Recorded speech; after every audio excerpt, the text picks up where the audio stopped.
केंद्रीय मंत्री अश्विनी कुमार चौबे ने सुशील मोदी के निधन पर कहा कि सुशील मोदी सिर्फ मेरे दोस्त ही नहीं बल्कि मेरे भाई थे। मैंने आज अपना भाई खो दिया है। मैं इसे बयान नहीं कर सकता। सुशील मोदी अपनी विनम्रता और उदार स्वभाव के लिए जाने जाते थे। बता दें कि बिहार के पूर्व उप मुख्यमंत्री और भारतीय जनता पार्टी के दिग्गज नेता रहे सुशील मोदी का 13 मई को दिल्ली एम्स में निधन हो गया। सुशील मोदी के निधन पर दुख जताते हुए केंद्रीय मंत्री अश्विनी चौबे रो पड़े। सुशील मोदी से जुड़ी यादें ताज़ा करते हुए अश्विनी चौबे ने कहा कि सुशील मोदी सिर्फ दोस्त ही नहीं बल्कि भाई भी थे, जो डांटने पर भी बिना बुरा माने सलाह देते थे। मैंने कभी नहीं सोचा था कि मुझे ऐसे दुखद दिन का सामना करना पड़ेगा। बिहार के पूर्व उप मुख्यमंत्री और बीजेपी नेता सुशील मोदी के निधन पर केंद्रीय मंत्री अश्विनी कुमार चौबे ने कहा कि सुशील मोदी सिर्फ मेरे मित्र नहीं बल्कि भाई थे। मैंने आज अपने भाई को खोया है, इसकी मैं व्याख्या नहीं कर सकता। अश्विनी चौबे ने कहा कि सुशील मोदी में बहुत नम्रता थी। करता रहा।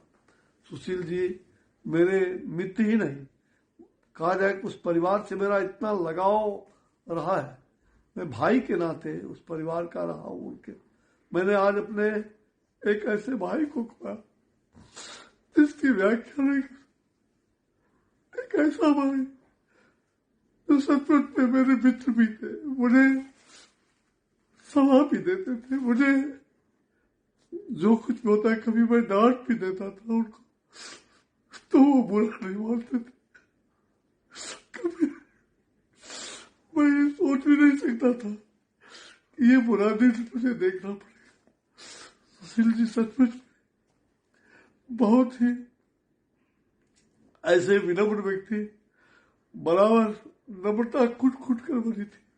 अगर किसी को गुस्साते भी थे तो फिर तुरंत शांत होकर के कहते थे, चौबे जी ये मुझसे लगता है कि मैंने डांट दिया उस आदमी को, इसका आदत ठीक करने के लिए डांटा। वो जब कभी भी हर तरह से परोपकार, और उनके दिल में कभी भी ऐसा मैंने नहीं देखा कि पार्टी के लिए वो कितना समर्पण भाव था। एक एक कहा जाए वो कंप्यूटर थे। मुझे याद है राजेंद्र नगर में जब वो कंप्यूटर का ट्रेनिंग का वो मतलब उन्होंने संस्थान खोला हमारे एक निजी संबंधी के घर, और उस समय से मैंने देखा है कि वो कंप्यूटर की तरह सीखा भी उन्होंने, और कंप्यूटर की तरह वो पहले से भी थे। और आज तो एक एक डाटा उनको याद रहता था। मैं कह सकता हूं कि राजनीति में ऐसे प्रखर व्यक्तित्व, और जो समाज के अंदर हर एक क्षेत्र का ज्ञान, छात्र आंदोलन में, आपातकाल में बरसों जेल में रहे, हमारे साथ आपातकाल में पीएमसीएच में महीनों हॉस्पिटल में रहे।